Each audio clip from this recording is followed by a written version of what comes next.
Just bearing in mind, a lot of the officers that searched this place required a hell of a lot of therapy after this investigation. Hey guys, how's it going? Dudey here. I am back with another video. Now today we have a very sick, twisted and sadistic man, Ed Gein.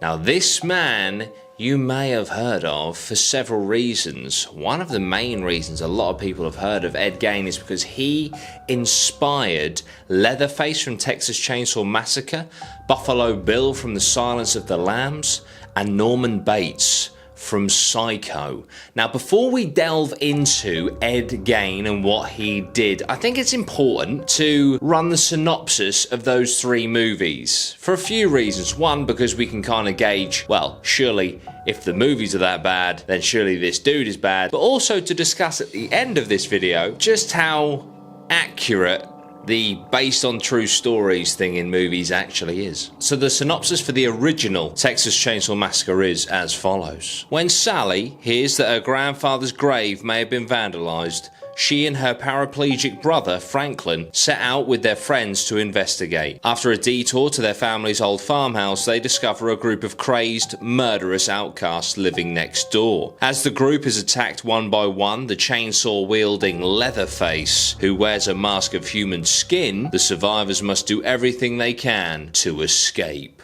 So there we go. A chainsaw-wielding psychopath wearing human skin. We then have Norman Bates from Psycho, and the synopsis for Psycho is as follows. Phoenix secretary Marion Crane, on the run after stealing $40,000 from her employer in order to run away with her boyfriend, Sam Loomis, is overcome by exhaustion during a heavy rainstorm. Traveling on the back roads to avoid the police, she stops for a night at the ramshackled Bates Motel and meets the polite but highly strung proprietor, Norman Bates, a young man with an interest in taxidermy and a difficult relationship with his mother. And finally, of course, we have Buffalo Bill from The Silence of the Lambs, and the synopsis for The Silence of the Lambs is Jodie Foster stars as Clarice Starling, a top student at the FBI's training academy. Jack Crawford wants Clarice to interview Dr. Hannibal Lecter, a brilliant psychiatrist who is also a violent psychopath, serving life behind bars for various acts of murder and cannibalism. Crawford believes that Lecter may have insight into a case that Starling, as an attractive young woman, may be just the bait to draw him out. So the TLDR on those characters is Leatherface, obviously kills people and wears skin. You've got Norman Bates, who has a weird infatuation with his mother, and you have Buffalo Bill, who makes furniture out of skin. So now we have that information under our belt. Let's jump into Ed Gein. So Ed Gein was known as the Butcher of Plainfield. Even as a child, he was a bit strange.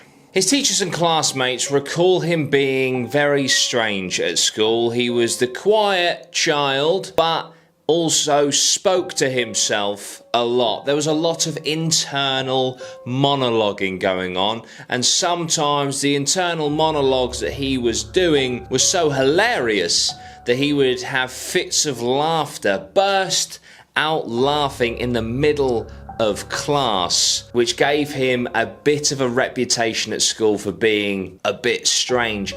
Not only that, unfortunately, Ed was unable to create friendships with people because his mother would abuse him and scream at him if he dared try to grow in a social manner. If he ever tried to get friends, they would be shut down immediately by his mother because his mother was so over controlling of him and his brother. They were never allowed to leave the farmhouse other than to go to school. They weren't allowed to make friends, and the Bible was preached to them by their mother constantly, and she told them that everything was a sin. Women were prostitutes. Every person outside of the three people living in that farmhouse were evil and out to get them. And this led Ed and his brother to essentially be hermits and very socially inept. Now fast forward to when Ed was 38 years old. I know that seems like a big jump, but just imagine, Ed and his brother and their mum have just been living in this farmhouse in a very internal kind of bubble for decades. Ed and his brother Henry were working on the farm. They were burning away marsh vegetation, which in farming is completely normal. It's something that is often done, but it got out of hand and the fire brigade had to be called and they put out the fire. But strangely, Henry, Ed's brother, was now missing. A day or two later, Henry was found face down in the marsh and it was believed that he had died of asphyxiation, which was probably caused by the fire, right? Well, upon closer inspection, he had bruises over his face and it seemed like he had actually died before the fire had even got bad. So Ed was instantly the top suspect. They believed that he killed his brother, however there was not sufficient evidence to arrest him. But still to this day, the police force in that area believe Ed Gein was solely responsible for the death of his brother Henry. Now, a few years later, Ed's mother then passes away, but he doesn't use this as an opportunity for freedom. He is just so stuck in his ways that he doesn't leave the house, but he does now have the farmhouse all to himself. So he begins to renovate it, but rather than making it great for a place, you know, maybe a bachelor pad or something like that, he fences off, boards off every single room that his mother used to occupy. In fact, only really giving himself the kitchen and a little bedroom off to the side. And all of those rooms that his mother was in remained in pristine condition, because obviously they were boarded up, so no one could go in there to trash them. But his living quarters in the kitchen and in his bedroom, as a picture you'll see here, were very dilapidated. He didn't take care of it. It was very run down, and it was essentially living in squalor. Now, as he was living by himself, what he used to do to pass the time if he wasn't working on the house or working on the farm was he got into a lot of cult kind of activity, sort of like studying, not actually joining cults. And he got into Nazis, cannibalism, all this kind of stuff in magazines and books. But then all of a sudden, publicly, seemingly a shifting character, in 1957, a lady goes missing. The owner of a local hardware store. This was Bernice Warden. She was reported missing after her hardware store was never opened, so they thought, well, surely she'd open the store. She hasn't. We don't know where she is. She's got to be missing. So the deputy sheriff, who happened to be her son, Frank, checked out the store, found that the cash register was open and there was blood on the floor. So Frank, of course, began an investigation, and upon talking to people, found out that the night before, Ed Gein was in there and had told Warden that he would be back the next morning for a gallon of antifreeze. And when they checked the register, checked the receipts, what was the last thing sold? A gallon of antifreeze. So therefore, it's got to be Ed, right? So they head over to his house and they arrest him. And then they start searching the house, and this is where this story takes a hell of a turn. Just bearing in mind, a lot of the officers that searched this place required a hell of a lot of therapy after this investigation. And it's not that difficult to understand why, because they came across horrors like furniture upholstered using human skin. They found cutlery, spoons, knives, forks that were carved out of human skull and bones. They found bowls made out of skulls. They found all sorts of dismembered pieces of human bodies, bones, remains everywhere. They found a lampshade made out of a face. They found a light cord made out of lips. They found a belt made out of nipples. They found leggings made out of human leg skin. They found masks made out of human faces, leather face. They found a women's corset made out of a woman's torso. Like I said, body parts. There was noses, fingernails, female genitalia, and the body of Bernice Warden, decapitated, strung up, upside down, her heart in a bag, her head in a burlap sack, and she had been gutted like a deer. The remains of a woman called Mary Hogan was also found, cut up, as you can imagine. Now, Ed Gein knew the jig was up, and he just confessed to everything, but he only actually got arrested and charged with the murder of Bernice Warden.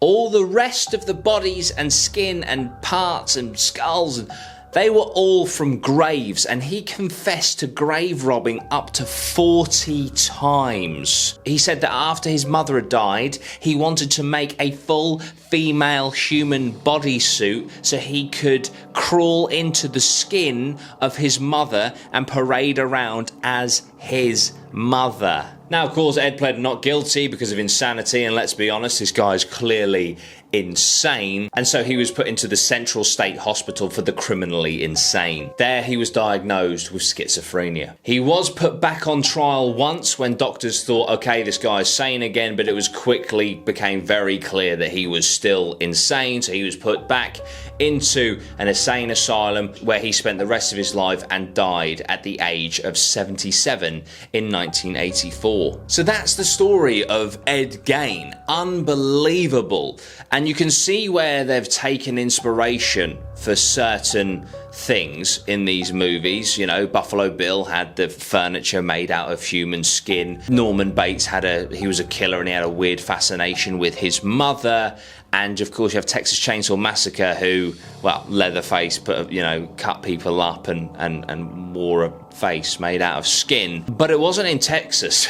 It was in Wisconsin, I believe. And he didn't wield a chainsaw. He didn't own a motel, you know. As far as I'm aware, he didn't put a woman in a pit and say, you know, it puts its lotion on its skin or it gets the hose again. But, you know, that's the thing about these movies and based on true events is they can take, like, the smallest detail, albeit a very morbid detail, and stretch it to, you know, a feature-length movie about either a chainsaw-wielding maniac in Texas, a psychotic man-child obsessed with his mother who kills people at a hotel or motel, or a deranged psychopath who captures women. I don't know, but yeah, it's interesting. And what do you guys think about that? And what do you guys think about the Ed Gein case? Listen, this one for me is fascinating because I love my horror movies. I love those individual movies. I actually really like every iteration of the Texas Chainsaw Massacre. I know that, you know, I like the 2003 movie especially. I know that a lot of people see them as slasher trash, but I love my horror movies and they are very good movies. I mean, Silence of the Lambs speaks for itself. Psycho. I really liked Bates Motel, the series retelling that came out a few years ago. That was really good. I highly recommend that. But yeah, so what do you guys think of Ed Gein? What do you think of his crimes and what do you think of the movies that he inspired? I would love to know. Let me know. If you do, I'll read it and maybe reply to you. So there we go. Thank you guys. Like, share and subscribe. Check out all my stuff. It's all linked down below. I really appreciate ya. Sweet one. Go.